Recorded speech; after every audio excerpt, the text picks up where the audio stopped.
BloombergQuint. Now, over the last few weeks in the run-up to the budget, we've been talking about core financial issues that the government would be focused on: revenue, expenditure, fiscal deficit. But one really important issue that may not entirely be within the purview of the budget, but the budget must address, is the issue of climate change. Now, just a few months before, we had India make an equally important announcement. This was made by Prime Minister Modi at the COP26 summit, where he committed India to net zero by 2070. And more importantly, he stated by 2030, 50% of India's energy needs, or maybe he meant electrical needs, would be met by renewable energy. The country would reduce carbon emissions by 1 billion tons and carbon intensity by 45%. Now, this budget will, in a sense, be the first test of how serious India is about meeting many of these goals and what kind of architecture, policy and otherwise, that it intends to put in place. Don't get me wrong, some of this work is already work in progress. Our ambitious renewable energy targets have existed for a couple of years now. The railways intend to be net zero by 2030. Smaller things like the LED bulb campaign, the push towards electric vehicles, the PLI schemes to develop key components for that ecosystem. But the bigger, firmer steps that are necessary in the short to medium term are what we're going to discuss in this conversation today with Navroz Dubash and E. Somanathan. Navroz Dubash is professor at the Center for Policy Research. I'm keeping the introduction short. And E. Somanathan is professor of economics and planning at the Indian Statistical Institute. Gentlemen, to both of you, a warm welcome. Professor Dubash, if I can start with you. We have a long way to go to achieve many of these goals that have been set late last year. What are the early, short to medium term steps that you expect to see? Maybe some that the budget can address and some outside of that. Thank you very much for having me on this show, Menaka. I think the scale and scope of the ambition that the Prime Minister laid out, for the first time, sort of a long-term goal of net zero over quite a long period of 50 years, demands now that India start thinking about episodic, opportunistic, short-term immediate actions to a more systematic long-term action, which is not to say that immediate budgetary measures aren't important. They are. But I think we now need to locate that within a much larger systemic framework. So in the past, it's been a little bit of renewable energy here, but quite a lot of renewable energy here, energy efficiency programs, and so on. What might be useful now is to start doing a bit of a stock take. Let's suppose in this budget, we were to look across centrally sponsored schemes and say, what are their impacts on climate change, both mitigation and adaptation? Do these budgetary outlays make India more resilient or less resilient?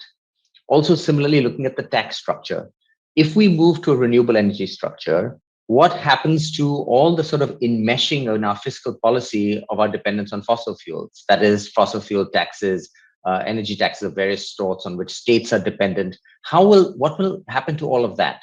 So we are locked into a high carbon economy in many ways through our fiscal structure, through our expenditure systems, and so on. So this is the time to start looking at all of those structural factors and untangling them. So a good start in the budget would be actually to do that assessment, as well as then providing short-term budgetary support for strategic new initiatives. A hydrogen economy has been talked about. That would be useful, but only if it's tied to a very clear plan going forward. We could also be looking at a more systematic investment for solar power in agriculture, something that we've made a lot of headway on. So clear budgetary support and expansion of that would be useful. Clear budgetary support for the transition to gas, which is also an air pollution measure, would be very, very important and something that Professor Somanathan has also worked on. So let me just pause there. I have some ideas about other things beyond the budget, but we can come back to that. All right, I will come back to that. Professor Somanathan, how do you view the immediate steps that need to be taken, some of which, like I said, the budget may address or may at least put into context, if not directly, immediately provide either resources for or a plan for? Yeah, first let me just say that I totally agree with what Navroz said, that these immediate steps are important, but they have to come with a long-term and larger strategic perspective. Otherwise, they're not going to lead anywhere. And there is a tendency to do this thing that, okay, this budget, we have these steps and these plans. The next year, you'll have the same thing relabeled. or something else new, and this one is forgotten. So without that strategic perspective, I think that it's hard to make genuine progress. So what should that perspective be? I think the budget is really important, but it's important not for the reason that people think, which is that you spend so much money on solar, or you spend so much money on this or that program, right, to help the auto industry, or whatever it is. It's important because you really do need to change our fiscal system to be more efficient, to make the economy more efficient. And one way to make the economy more efficient is to tax the bads, right? To tax the pollution, to tax the stuff that makes a lot of waste, to tax the stuff that depletes natural resources like groundwater and forests. So we need a fiscal system which recognizes that the only bads are not things like cigarette smoking and alcohol addiction. There are also other social bads, and these are things like air pollution, water pollution, groundwater depletion, and so on. And we need to use the fiscal system to deal with these, because we cannot deal with them just with the regulatory apparatus. Our country is too big. Our industry is largely small scale. You can't do this in a regulatory fashion, but you can do it with fiscal instruments. You do need to reorient our tax structure to recognize that we need to tax bads at higher rates, and we need to support and subsidize those things which substitute for those bads at good rates. So that's why it does make sense to subsidize solar energy, but just doing one program here or one program there, that's not going to get us where we want to go. We do need to take that larger strategic perspective. Let me just give you one quick example. We have a huge problem of plastic waste, right? And the Prime Minister has announced the Swachh Bharat, which has had various components in the last several years. And some progress has been made on some dimensions. But if we want to really deal with this problem, we cannot do it without fiscal instruments. We have to recognize that just like there are petroleum taxes and there are coal taxes, right? And these are fuels that cause pollution. Plastic is a good that causes a lot of pollution. And we need to tax that good at the source, which is where it comes out of the refineries, right? So that is the sort of strategic perspective that we do need. Of course, those taxes can be refunded if it's shown that that plastic has been recovered and recycled. But that's the kind of strategic perspective that we need. And we need to do that across the board so that our economy just becomes less wasteful and more efficient and greener and cleaner, and healthier, because we cannot really progress economically without a healthy workforce. And if we have all this pollution increasing, we just can't do it. So that's, I think, the biggest strategic perspective. And those are the immediate steps the budget needs to take, is move in that direction, right? Move in the direction of electrifying transport, move in the direction of, shifting the electricity system to renewables, and do this using budgetary tools, using taxes and subsidies. That's if I could just come in, Menaka, on this, I want to. I think Soman and I are on the same page on this desire, on the need for a strategic perspective. And let me give a couple more examples of why you should not just have episodic incentives flung into a budget. Let's take electric vehicles that Som mentioned. So yes, we could support electric vehicles, but the larger point is we need to think about our transport system as a whole, right? So we need to be thinking about, where is the electricity coming from those electric vehicles? Is it coming from coal, or is it coming from renewable energy? But even more, we need to, if we want to have sustainable cities that are not overly congested, we will have to have more and more people moving to public transport. So an electric vehicles policy has to be embedded in a larger urban transport policy, because you don't want to have, clean congestion. You want to actually have clean mobility. You want people to move. You don't want them to be stuck in traffic in clean vehicles, right? So it's a public transport approach we need to be thinking about, not just an electric vehicle approach. To take another example with renewables, we have pushed renewables quite a lot. We've made some ambitious targets for capacity addition, but we don't talk about how much of the electricity will actually come from renewables. So we can't continue pushing renewables on the one hand and having an open door to coal on the other.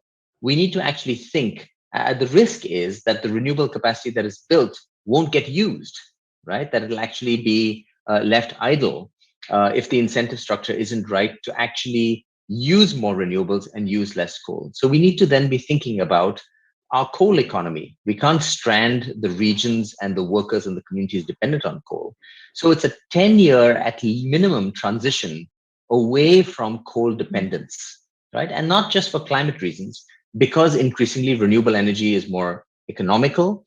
SOM has a very nice paper showing that air pollution gains by itself justifies a shift to renewable energy. But this is a massive transition. You can't address it with a few points in a budget. It has to be embedded within a larger plan, right? So I think we should talk about some of those, of how we get to the point where we are framing some of those larger approaches, including in the areas of law and so on. So yes, of course, I run the risk of being too budget focused, but I'm just using that as an opportunity to get the conversation started, and using that as an opportunity to measure how seriously we're taking, or at least thinking about the steps that need to be taken. As suggested by you and several other experts, is because I mean, all of this is linked, as both of you have pointed out, to the fiscal structure in this country. I don't think that any of this can be done without relooking at the fiscal structure. Like you said, fuel taxes are an important source of revenue. As we shift away from a fossil fuel economy, how do we make sort of concessions for that, or how do we adjust to that? I know that Professor Somanathan has written about raising tax on coal. In a piece that he wrote recently. So let me try and ask you what sounds general, but what would you like to hear in this budget that suggests to you that many of these commitments are being taken seriously? And then I'll come to the medium-term measures, Professor Dubash, on what need to be done from law, policy, expenditure point of view. Mm-hmm. So I think it's a little bit of a catch-22. You want to see serious signs in the budget, but at the same time, you don't want to see precipitous actions that lock you in. So, for example, I would be wary of unthought through electric vehicle adoption targets. Okay. We don't want to get ahead of ourselves. We don't want to have targets for adoption of and subsidies for electric vehicles without thinking through what it means for the public transport system as a whole, as I said. So I would rather see in this budget more assessment, so some small amounts of money and a plan put aside to actually look at the kinds of fiscal transitions that we've talked about. What does it actually mean to transition to a low carbon economy, and what does that mean for India's revenue structure, given the role of fuel taxes, and what does it mean for shifts in the expenditure pattern? What does it mean for some of the federalism issues around state financing? How do we support states to experiment with low carbon futures? How do we encourage cities to experiment with low carbon urbanization? So I think supporting pilot projects in states and in cities, including second-tier cities, for that low carbon transition is going to be important, because the center doesn't have all the ideas and all the answers. It has to be experimentation by the states. So I think a judicious mix of more understanding of the structural changes and some pilots would actually be preferable to having big, bold proclamations that are not fully thought through as yet. Okay, and if I can follow up with one more thing, one point that you made about how is India moving towards a hydrogen economy. We've now seen in the last 3 or 4 months, large corporations announce big plans, towards that. Do you expect that, or do you think there should be any provision in the budget that recognizes this shift? Well, once again, it comes back, I'm afraid, to the bigger question, right? Okay. Big strategic changes in our economy need to be, at minimum, informed by analysis and some modeling work and some sense of what the options are. So a lot of things point to an important role for hydrogen in the future. But I think we have to think through the sequencing of when hydrogen fuels come on tap, what they will displace, what we do with the other fuel sources that we have. And I'm not convinced that we as yet have that analytical base. So I would rather see a process put in place and a rollout a year from now, once we understand a little bit better what a hydrogen future looks like.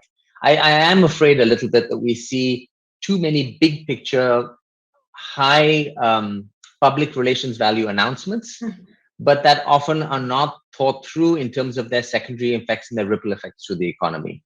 So I would rather see a clear indications of a direction of travel, and then a process that's put in place that will allow to a more sustained action maybe a year from now. All right. Professor Somanathan, I was reading, I think, a brief paper, I'm not sure it's a paper, but a contribution that you'd written, No Brainers in India, in which you suggested three things: raise tax on coal, mandate 100% electrification of 2 and 3 wheelers, and promote electric cooking, all of this towards cutting black carbon emissions. Now, are these, would you identify these as short-term goals? So would you expect to see let's say the finance minister talk about some of these in the budget for you to believe that, yes, we're making the right steps towards achieving the broader commitments at COP26? Yes, actually, those three were supposed to be kind of low-hanging fruit. Right. The easiest part of the transport sector to electrify is actually 2 and 3 wheelers, because the economics is already favorable. Whereas for the bigger vehicles, there's still some, it's going to take a few years to get there, at least here in India. So that's certainly something that the government should lay out a roadmap to sort of accelerate that transition, because this is something that's happening anyway, but it will kind of provide assurance to industry that investments in this direction will find a market. And industry also needs to be discouraged from expanding or trying to keep in production its internal combustion engine lines.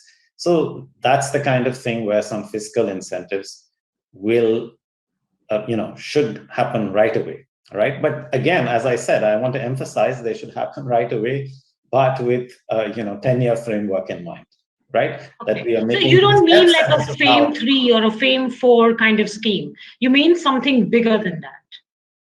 Well, there are two ways to, broadly speaking, there are two ways to go about it. One, you can go the quota route where you say, okay, so much percentage of your vehicles should be electric by such and such a year and so on. And the second way that you can do it is you cross-subsidize, right? You tax the market, which is mostly the petrol ones right now, and you cross-subsidize the electric ones. And those cross-subsidies kind of phase out over time as the proportions shift and the electric share grows and the petrol share declines. So, I think that the price way to go about it, the tax and subsidy way, is the preferable way to go about it. But, you could do it the other way also. It's okay. Yeah. I do think that the electric cooking thing is really important, and it means really paying attention to our electricity system and making it more reliable, because that's really the key. If you make the electricity system more reliable, and if you make it affordable for, really poor people, then you're going to see a big uptake of electric cooking, a huge decline in air pollution all over the country, much better health for everybody, good outcomes all around. So yeah, I would say that those things. And as for the coal tax, the coal tax should not go down. It should go up, and it should go up at a moderate rate. And the government needs to announce that, look, it's going to keep going up over the next 10 years. We are committed to this transition, and this is going to happen. Then the revenues can be used in various ways, because you're going to have to support people who are gradually displaced, right? You want that displacement to be orderly. You don't want it to be chaotic. And the big danger is that if you try to kick this can down the road and keep the coal plants running for longer, then you will face a crisis when those assets get stranded a few years down the road.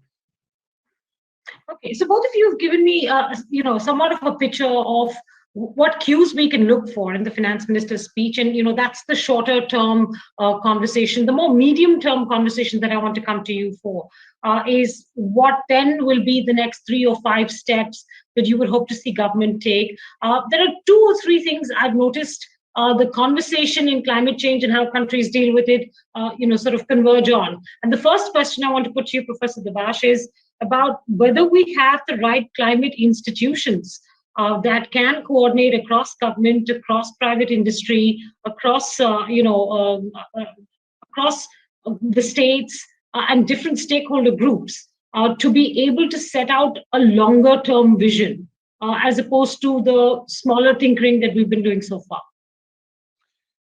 I think that is the right question to be asking, Menaka. And the simple answer is no, we don't. We really don't have the institutional structures. That said, most countries don't, including wealthier countries. Very few countries, in fact, have what one might call coherent institutions that are able to govern this kind of large-scale transition. The scale and scope of climate change is such that it is ultimately an all of society problem, and it requires an all of government and all of society solution. So at the moment, like in many other countries, climate change is in a sense the bailiwick of the Ministry of Environment. But the Ministry of Environment does not control the coal sector, does not control the power sector, does not control agriculture, urbanization, coastal protection to some extent does, and so on, right? So we need to actually think through how this transition is going to happen. So I think the first step is to recognize that what we have done so far, what most countries have done so far, which is a high carbon pathway to development, is no longer feasible. It's just not going to be possible because a high carbon economy in 10 or 20 years will also be an uncompetitive economy. As renewable energy gets cheaper, as other countries start putting in carbon tax and all kinds of other measures, right? So we need a big transition over a short time to a low carbon future. We need at least three things to make that happen. The first is we need a legal framework.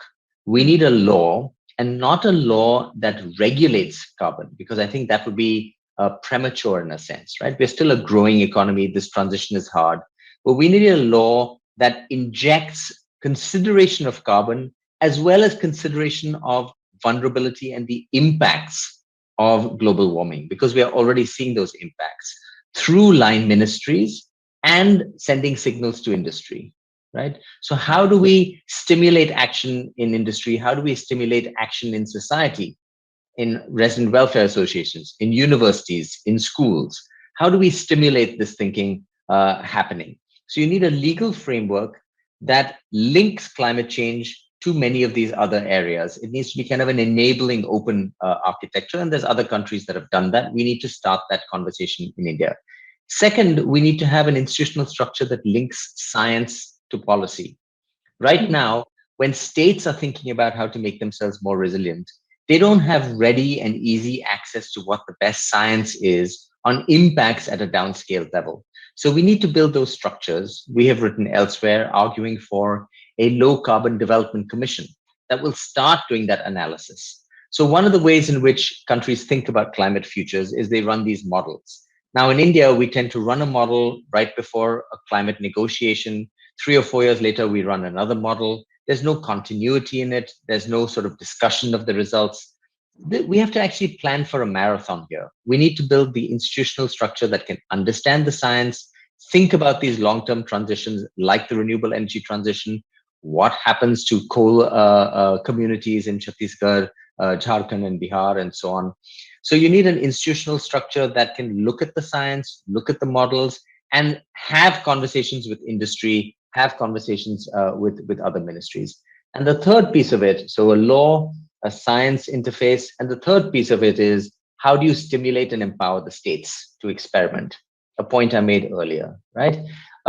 Different states are going to have different capacities. They're going to have different circumstances. You need to be able to support, for example, the coastal states working together, the mountain states working together.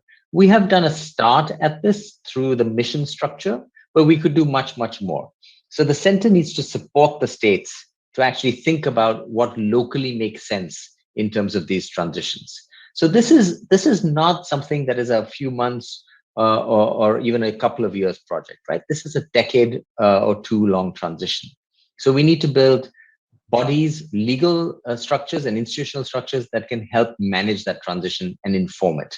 This sounds a little wishy-washy and airy, but it can quickly be brought down to earth, right? What exactly are the structures to allocate money to coal-dependent states?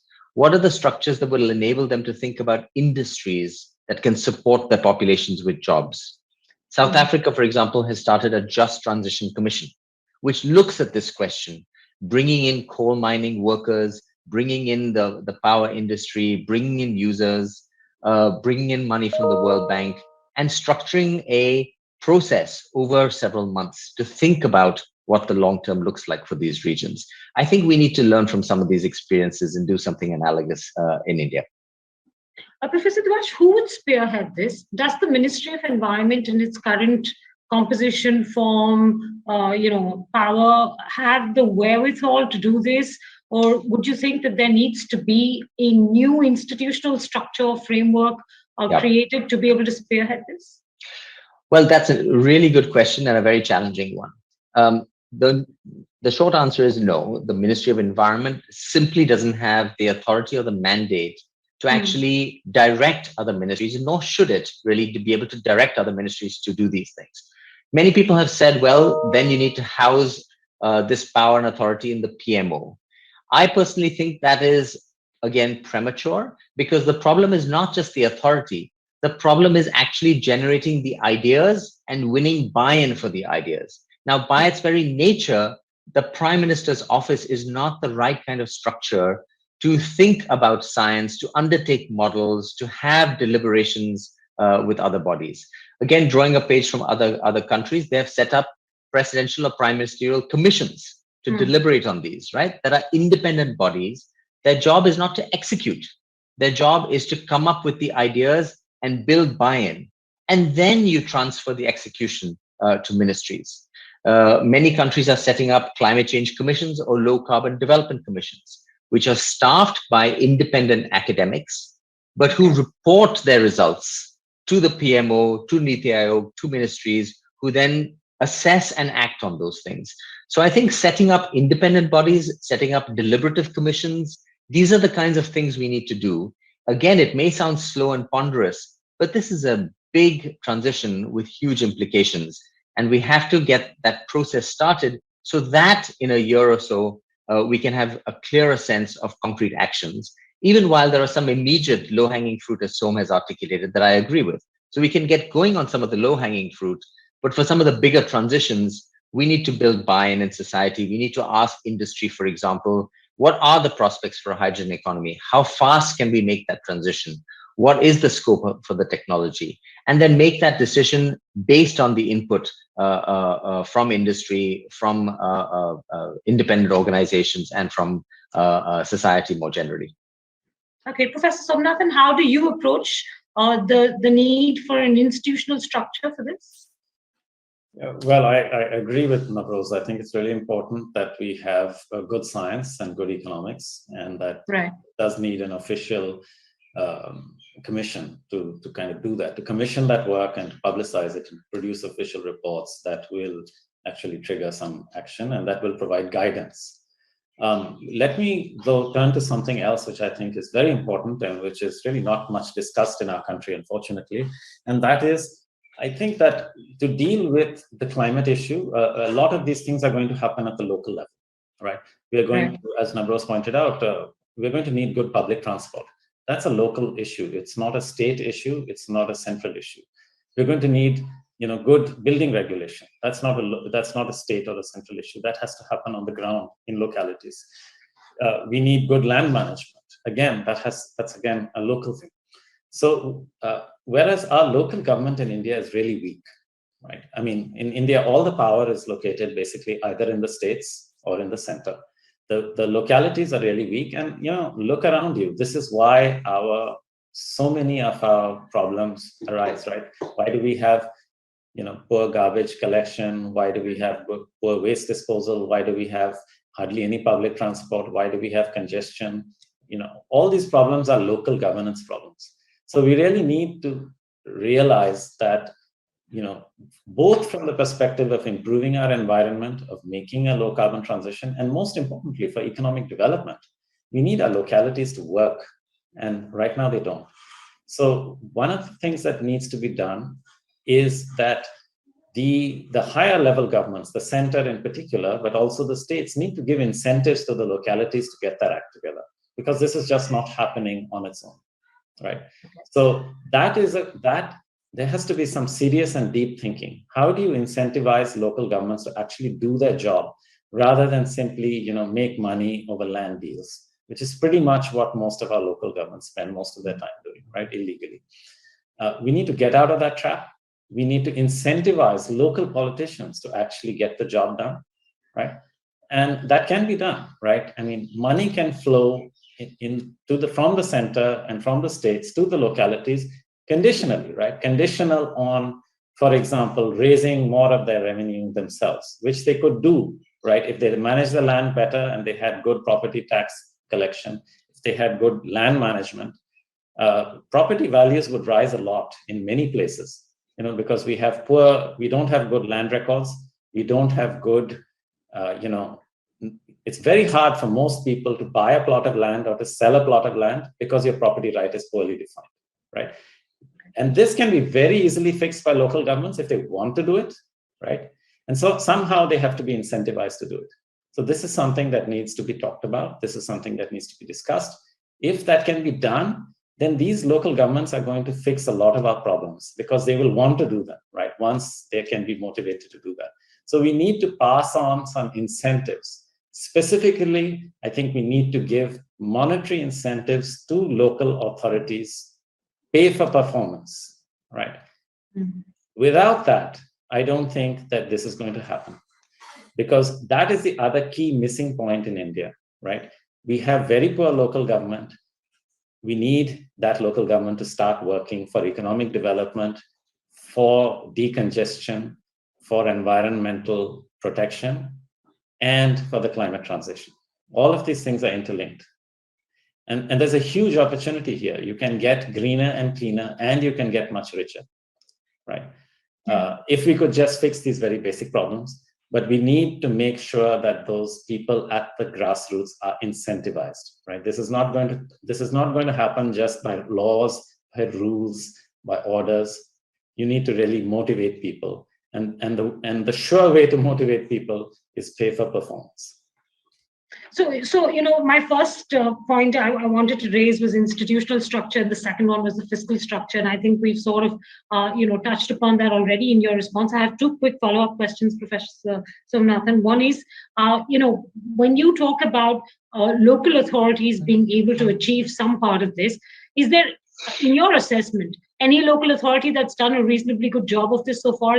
For instance, in Maharashtra, I keep reading about Nasik building a climate plan, or Mumbai building a climate plan, but I'm not really sure whether anybody's assessing the elements of these plans, how they come together, what the efficacy will be. So again, how do we understand whether these are good plans, bad plans, these plans take into account some of the incentive structures you're talking about? And then I'll follow that up with a broader fiscal question. Yeah. Look, I'm sure that there are localities here and there that are doing good things, right? There's a lot of variability, although there isn't enough, but there is a lot of variability. And there are, Indore has done a great job of cleaning itself up. So have a few other places. So there is all this, some degree of variability, right? But if you ask me, are we really seeing action on this in a generalized way? And I think the answer is no. As long as we don't have data, as long as everything is opaque, you really, how do you know, right? And I think the point is that there isn't any motivation to collect the relevant data on the part of the local governments. For example, one thing that we would know for sure is if a locality was doing well, if it was providing public transport, if it was collecting its garbage, if it was providing electricity and water in a reliable way, if its streets were clean and uncongested, then you would find property values going up, okay? Everybody would want to invest there, everybody would want to live there, right? But we don't know anything about property values in India. And why don't we know that? Because they're completely opaque, because our land records are completely short, right? And why is that? Because local governments really don't collect property tax revenue. They don't care about it. And why is that? Because the leaders don't get anything from it, right? They prefer that land records are opaque because then they can do corrupt land deals, right? What you want to do is you want to motivate those guys to make some money off the property tax revenue. If you pay them and say, okay, the more your property tax revenue, the more money you will get as your salary, well, then we'll see things change very, very fast, I think. Now, of course, whenever you do something like this, there are many things that can go wrong, right? The devil is in the details. I don't want to say. So, the obvious thing with these kinds of plans, if you don't think it through, is that they will be gamed in some way, right? You will manipulate a number, nothing will change on the ground, the numbers will look fabulous, and some people will get very rich, right? We don't want to do that, but there are smart ways to do this. But the point is that unless you recognize that we have a problem at the local level and that we need to fix our local problems, otherwise we can't fix our global problems. Can I just jump? Can I just jump in please do, here? I please think do, it's a please really do, please do. interesting discussion. I think that the pay for performance shorthand has shortcomings, and I think actually in his second part of his answer, Som laid out some of those, which is that fundamentally we have an accountability problem in local government, right? So you don't have the incentives aligned where local government is incentivized to do the right thing in terms, because the accountability structures don't really exist. So this is a much bigger problem, and the challenge really here is we can't wait to address the environmental crisis, because we do have an environmental crisis in India, and Som is quite right that basically the health problems associated with local environment, let alone climate change in India, are taking a huge toll, not just on lives, but also on livelihoods and our productivity. So we can't wait to address that until we've solved these much bigger governance problems of local government. At the same time, we need to solve those problems to address the environmental issues. So it's a little bit of a chicken and egg situation here. So we do have to be smart about it. We do have to encourage experimentation, and we do have to, in a sense, find ways of rewarding success.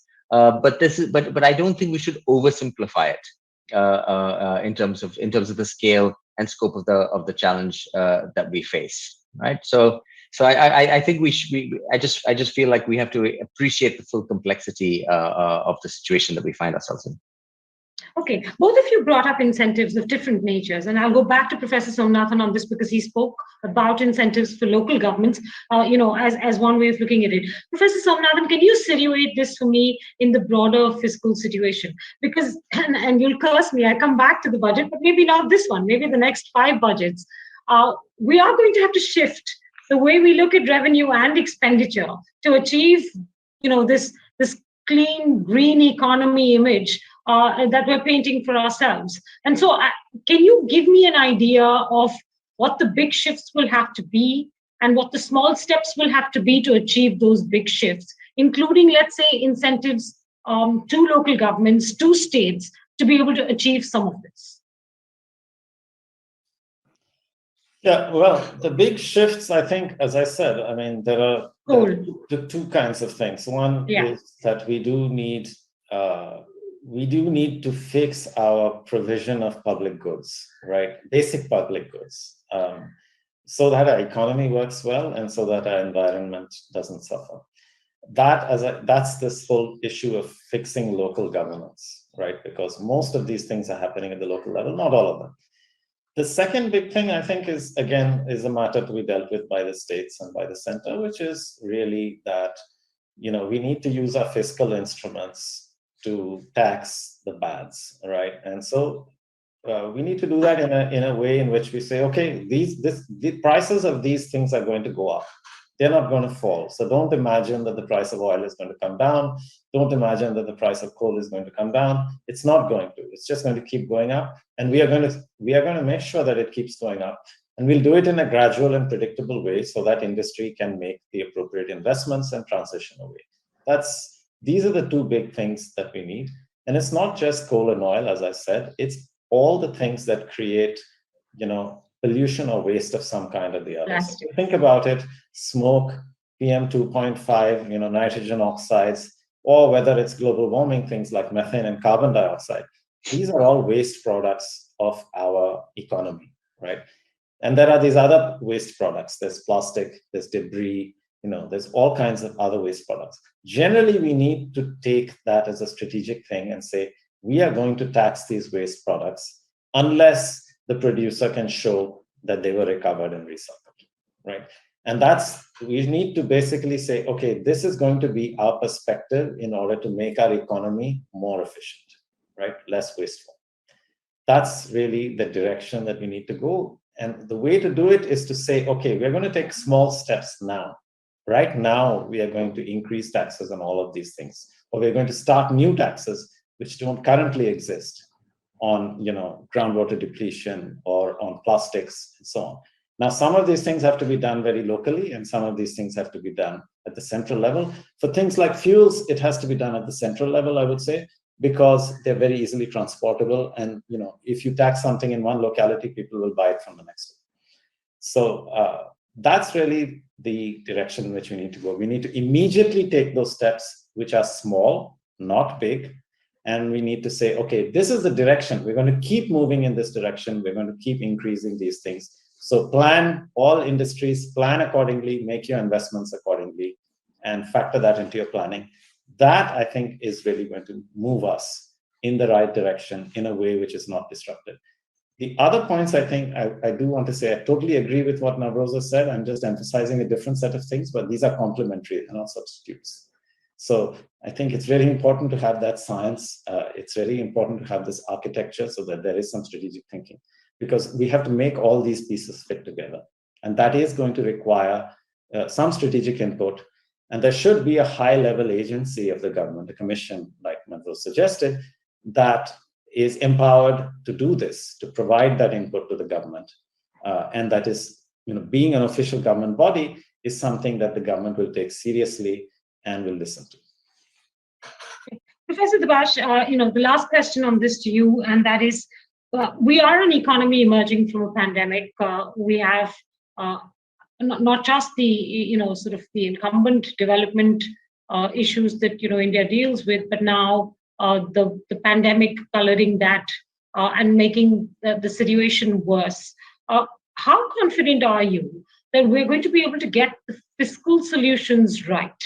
Whether it is incentivizing industry in the right fashion, or whether it is incentivizing states and local governments, whether it is taxing the bads, as Professor Somanathan says, because these are tough decisions to make for an economy crippled by what we've seen happen in the last 2 years. I think this is a really challenging question, and I think that certainly my perspective and most of the folks I work with don't see environmental issues as being contra social and equality issues. We have to find ways of being both sort of green as well as fair and equitable at the same time, right? So India's green transition cannot occur on the back of India's poor. So we have to find ways where these things can be brought together. And there are a few things that can immediately be done. So one of the most successful programs and really the way in which emergency support was reached to people was the Rural Employment Guarantee Scheme, right? Manrega. Now, we can be much smarter about how we use Manrega to actually make sure that the kinds of works that are done are those that enhance climate resilience and ecosystem restoration down the road. So that's kind of a concrete example. Another way in which one can do this is by thinking about, for example, as I said, solar water pumping, right? So if you incentivize and you get money out there to support solar water pumping through the solar feeder program, which has been very, very successful, what that also does is take pressure off the electricity system, because a lot of times farmers are loss-making for electricity distribution companies. And so one of the biggest hit sectors has actually been the electricity sector during COVID. So if you find ways of releasing pressure on the electricity sector by providing capital investment to farmers to get off the grid, then you're both simultaneously being green and providing relief to a sector that is really really important as part of the long-term economy. So these are short-term, immediate things we can do. Now, there's not a great deal of money or fiscal sort of space to transition to a green economy in India because of all the sort of COVID stresses. But I think thinking about these short-term measures and thinking about what in the medium to long term would actually also open up fiscal space is really important. I think the green energy transition is a big part of that. Over time, renewable energy promises to be cheaper than coal, and in certain ways it already is. Now, the economists will tell us that including the cost of storage, in some cases, renewable energy is now competitive with coal, and that's before you factor in the cost of the stress on India's healthcare economy because of air pollution and other health effects from coal and other polluting fuels. So in a sense, yes, there may be some short-term pressures, but if you think smartly about how we use our scarce fiscal resources, it actually can be both environment enhancing as well as enhancing in terms of the productivity of the Indian economy. So we have to find those kind of sweet spots. And I gave a few examples with Manrega and so on, and the agricultural solar pumping as two concrete examples of ways we could do that. Okay, so this is too ambitious, a conversation to try and have within 30 minutes. So I located it around the budget, and I was hoping that this will help our viewers understand what the short and medium term signals would be to suggest that we are deeply committed to achieving what we set out or what the Prime Minister set out late last year. Is there anything I've missed in this conversation that we should be aware of, or we should expect to see, or we should insist on seeing over the course of the next 6 months to a year? And this question goes out to both of you before I wrap it up. We've discussed institutional structures, we've discussed the fiscal structure to this. Besides that, is there anything else that you would list as urgent, important, imperative? Professor Dubash? Yeah, there's one thing I would say. We tend to think about these transitions in India through the lens of how do you ram this through? How do you force this through? Which government is strong enough to do it? And ultimately, no government is strong enough to do things that the citizenry don't believe in the long run. So what we're not very good at is actually bringing the public along with us, right? How do we tell a story about the kinds of transitions that are needed, put out the information and the analysis on what is needed, and make it part of the voting agenda? This again sounds a little airy-fairy, but ultimately there's only so much you can ram through when the public doesn't believe in it. And if there ever was an example of that, it's probably the farm law debate, right? So we actually have to win broad support. So Som gave the example of local government. Absolutely, those incentives have to shift, but people who vote for local government have to actually articulate their demands, have to believe in that transition as well, right? Ultimately, the source of accountability has to be the vote in a democratic polity. So we need to find ways where, or take plastics, for example, right? Consumers actually need to decide for themselves that this transition is worth actually changing their own behavior for, and encouraging their politicians to put in place, right? Nobody's going to take any short-term pain unless they believe in the long-term gain. And we don't do a great job of that more open, deliberative decision-making. We think it's all about the government making up its mind and ramming things through. And that always is very short-term, and it always hits a roadblock. After to you, Professor Somanathan. Yes, I totally agree with Navroz. I think that this is really key. We need to have these debates in public. We need to put this information out before the public, and we need to do things which people will find basically things that they want, things that they like, right? What could be done in the immediate, in the budget, for example, that people would like? I think that everybody does want more reliable electricity, okay? And nobody wants to pay more for it. The question is, of course, how do you do both, right? Typically in India, what we have done is we have had, free power, which has meant most of the time no power, right? If you don't pay, you get what you pay for at the end of the day. So how can this be squared? I think the way to do it, for example, with the electricity sector, is to have basically the government needs to say, okay, we're going to provide a lifeline electricity supply to everybody, right? That's the next step to be taken. Now, let me just step back a little bit and say that the government in the last few years has actually done a great deal, which is that it has extended the electricity access to almost every household in the country, right? This was a scheme that started up about 3 years ago. Before that, there was the one that extended the electrification to all the villages, almost all the villages. I shouldn't say all, but very close. And then there was the scheme that made sure that every house got connected. Yeah. Again, I don't mean literally everyone, but very close.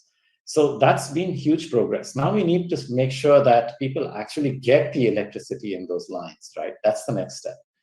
And it will be extremely popular. The way to do it, however, is not to basically do what we have been doing for so many years, which is to say, okay, discoms will supply power free or at a low rate to these people, okay, and they're going to have to, find it in their budget somehow. Well, that's not going to work, right? So that's where the budget, the central government budget, can help. The central government can essentially put in the necessary money, it will be of the order of 25,000 crores or something, if you want to provide guaranteed lifeline electricity supply, say 60 units a month to every household below some reasonable income threshold, right, or some indicator of income threshold. That could be done. And the way you would do it is let them pay the same rate that everybody else pays. Get rid of this, tier of rates, so-and-so pays 50 pesos, so-and-so pays 2 rupees, so-and-so pays 8 rupees. Make it all one and let the government just reimburse everybody below a threshold up to this limit, right? And then set the price of the rest of it so that the discom essentially can get a rate of return, and be able to be fiscally solvent. Because half of our problem is that discoms are, insolvent, and they're insolvent essentially because the politics is such that nobody wants to raise the price. Right? So what you need to do, I would say, is provide that lifeline supply to, the majority of people in the country, right? And then say above that, you pay the rate that it costs to deliver that electricity. Secondly, something can be done to make that electricity cheaper, and that is to give discoms incentives to generate more of their energy from solar, right? Right now, the way it's being done is that discoms are given incentives based on capacity, mostly. What they need is to be given incentives based on generation of solar, right? If they do that, then the cost of that generation is going to come down for the simple reason that solar is now cheaper in most places, in most circumstances in India, than the alternatives. So I would say that that's a way that we need to go, and it's a direction that we can go immediately. We don't have to wait. If I could, I don't know if you have time, Menaka, but if I could just build on that, I think there's a lot of things one can do with the electric sectors, and some of the things that Som has mentioned are really interesting. The additional thing one can think of is, instead of subsidizing electricity consumption, what we could be thinking about doing is subsidizing productivity enhancing use of electricity. So people are not willing to pay the full price of electricity, A, because they get very poor supply, it's uninterrupted, and so on and so forth in new areas. But B, that electricity doesn't translate as fast as it should into the capacity to pay for that electricity. So if you subsidized, for example, agricultural processing units, cold chains, those kinds of things, then the electricity translates into greater capacity to pay. Right? And it's a one-time subsidy, not for consumption, but for enhanced productivity. So it comes back to the broader point I think both of us have been making. Let's not do isolated things. Let's think strategically. The next frontier for Indian electricity is rural productive power. Let's find ways of not just providing electricity, but enhancing productivity and therefore paying capacity. That's the way to get past this long trap that we have, that for discoms, providing electricity to rural people is a money-losing proposition. We have to find ways of making it a money-gaining proposition by enhancing the productivity of our rural areas. So that's a strategic vision for electricity that brings together the green economy, as Som said, solar power is now cheaper, with a social agenda of making the rural poor better off, right? With the kind of restructuring of the electricity sector that we have long needed to avoid this trap of endless consumer subsidies. Right? So that kind of strategic thinking is possible only if you look at the big picture. So rural productive power is one way forward. The electricity sector can easily consume several hours of conversation. But I'll just to make sure I understood what both of you are saying correctly, you're suggesting that if we were to link these, power for everyone to productive use of that power, to better financial health of discoms, then we can, you're saying, ensure that the discoms are sourcing their electricity from renewable energy as opposed to the way they're currently running it. That's how you're linking it back to a green economy, if I understood it correctly. Is that? So it's two complementary parts. So I think emphasize the part that we subsidize, that we put our limited subsidies that we provide to enhance productivity. And Som is, I think, emphasizing that you actually incentivize the discoms to source most of that power from green sources, which will also be cheaper. And so you can sort of build a program that does both of those things at the same time, right? That moves the rural, the distribution sector or the electric sector in a green direction while also enhancing productivity, right? So you achieve both social and environmental gains. Okay. Right? All right. And that would obviously be structured differently in different ways in different states. And that's a really critical point. It's not one size fits all. It's very different in a state like Tamil Nadu that has had electricity access for a long time to a state like Bihar that has just provided electricity access. It has to be state by state. Okay, I understand that. Thank you so much. I know we've barely just touched the tip of the iceberg in a conversation that needs to run for a decade. But I'm glad that both of you have laid out at least some milestones that we as journalists and our viewers can expect to track over the course of not just this budget, but the next several months to see whether we are working towards achieving any of the goals that we've set for ourselves as a country. Professor Somanathan, Professor Dubash, thank you so much for your time today and for speaking to us here on Bloomberg. Thank you for having us on the show. Thank you very much.